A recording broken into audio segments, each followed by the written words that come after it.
probably because she's only 17. She only enters the adult world and doesn't understand why people do not trust each other in the world of adults. She wants people to accept her, and that's probably the reason why she wants serious medics to confirm that she does have it. Her gift is real.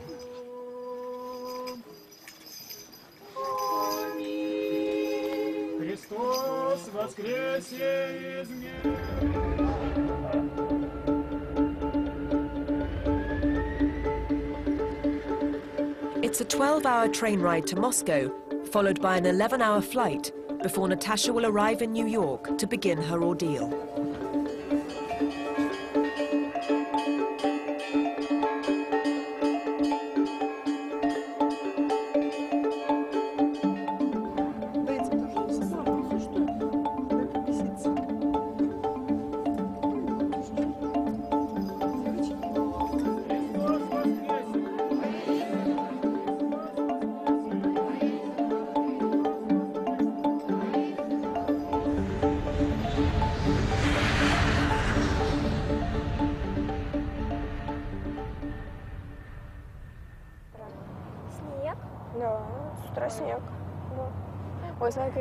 Oh, look, Mom, it's beautiful. This is what I'm talking about.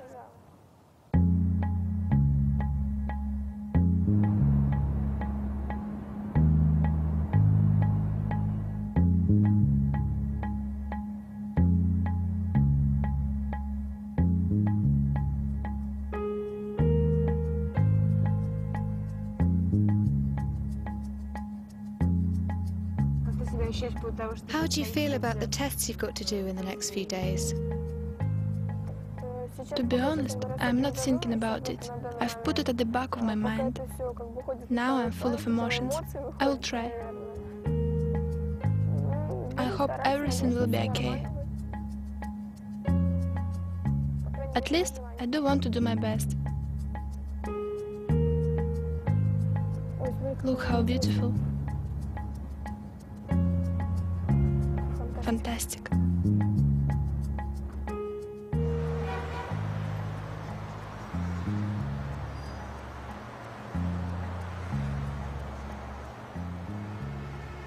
Psychop has been testing individuals like Natasha who claim special powers for over 30 years.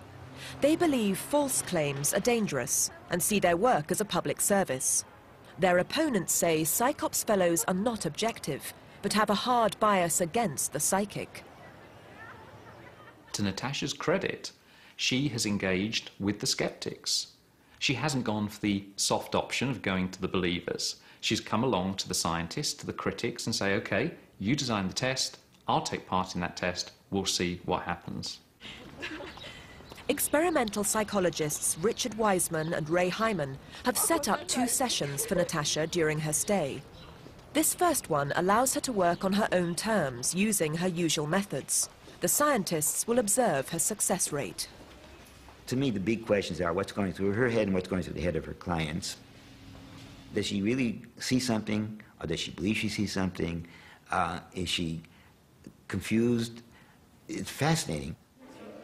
Natasha is to see 6 patients who've told the scientists their conditions. How closely will Natasha match these? The first patient is a fellow Russian. So from the start, I apologize that I don't know medical terminology yet.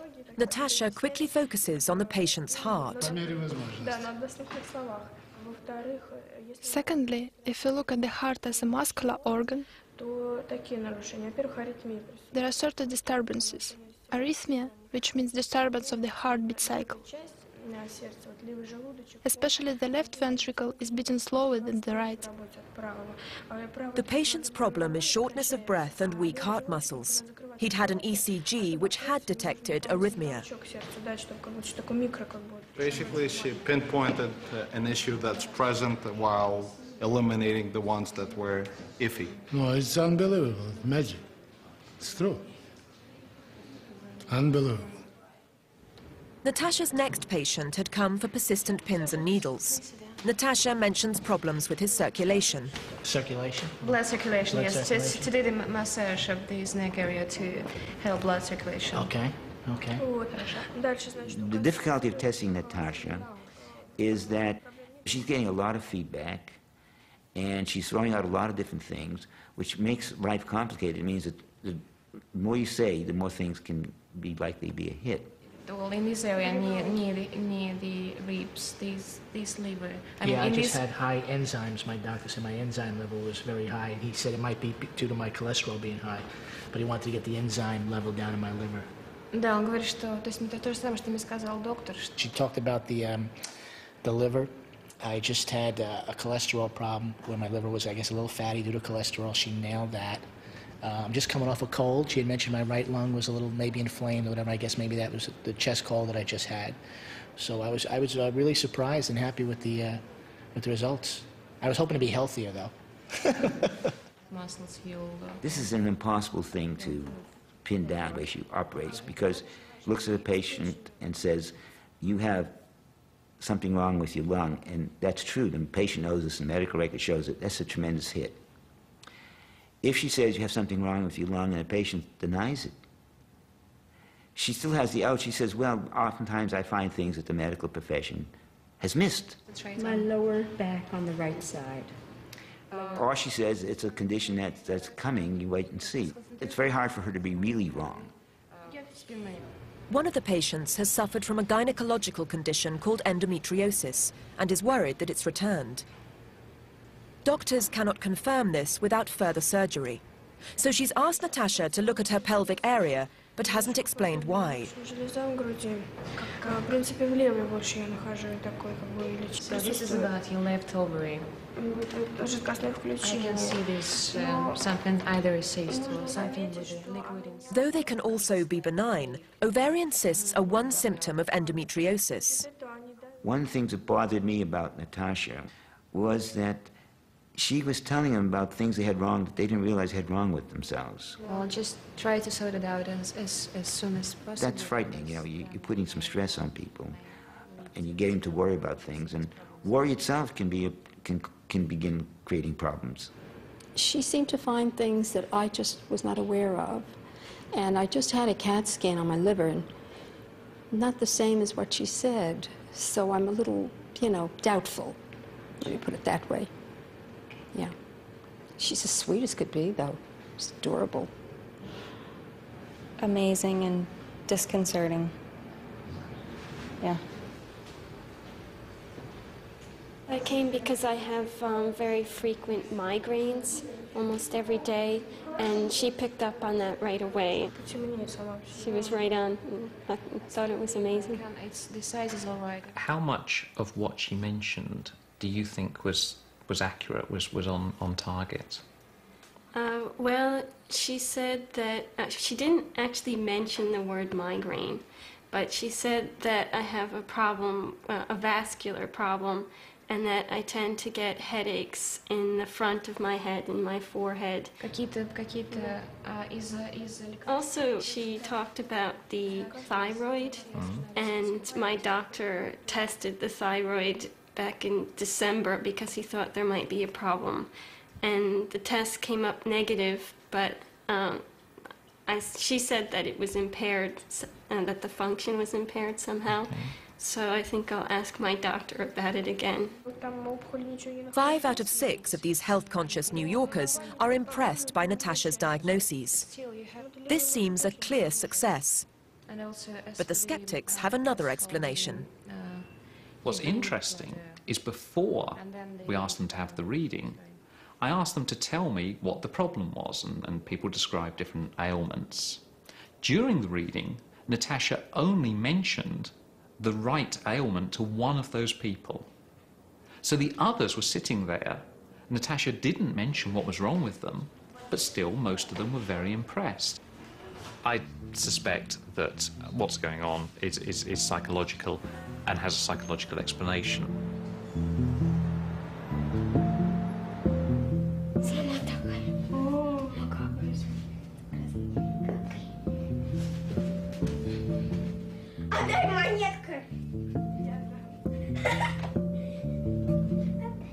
Despite Natasha's success with today's patients, the scientists remain unconvinced.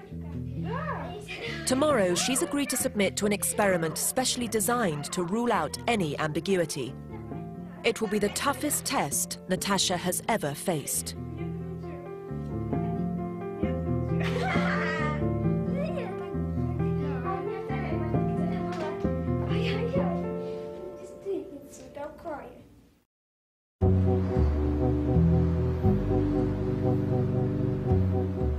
It's the day of the experiment set up to see whether Natasha can demonstrate her claims of X-ray vision under test conditions. I think when it comes to Natasha, we don't know exactly what's going on. I mean, it could be that she's got great imagery skills. She can look at somebody and create images inside her head and then convince herself that they're coming from the outside world. The other possibility is that she's simply lying to us. She's simply pretending that, yes, indeed, she can look inside somebody else's body. And the third possibility is that she's actually psychic, that she really is doing what she claims to be able to do. I think at the moment, we don't know which of those is actually the case. A big part of the test is ruling out the possibility of fraud. And so you have to say to the claimant, look, you know, it's not that I think that you will cheat, it's just we have to rule out that possibility, and some people can find that very offensive. Having now seen Natasha at work, the skeptical scientists suspect that she gets her information not from an X-ray type vision, but from what patients say and how they react to her. So today, the scientists will not allow Natasha to interact with the subjects at all. The way a patient moves could reveal what is wrong with them, so today Natasha will only be allowed to see the subjects when still. The scientists also claim that even if a subject is trying to remain impassive, they are likely to reveal their thoughts by unconscious signals.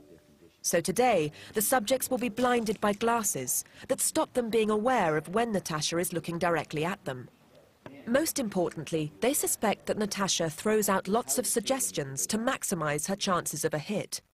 This time, she will be allowed to diagnose only one condition per patient. Are they okay? The test is designed to eliminate lots of the problems which may lead us to think that Natasha is psychic when that's not the case. It involves 7 people, each of which have a different medical problem, and 7 diagnoses. And all she has to do is match one of the diagnoses to one of the people. And then we know from the mathematics of the situation how well she's performed.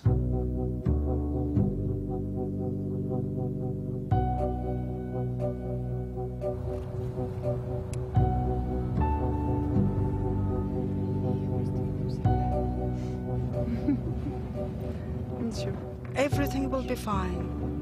And we'll be happy ever after.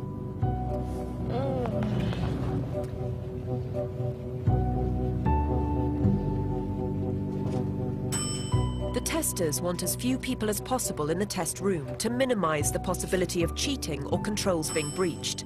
At the last moment, to Natasha's distress, they decide to exclude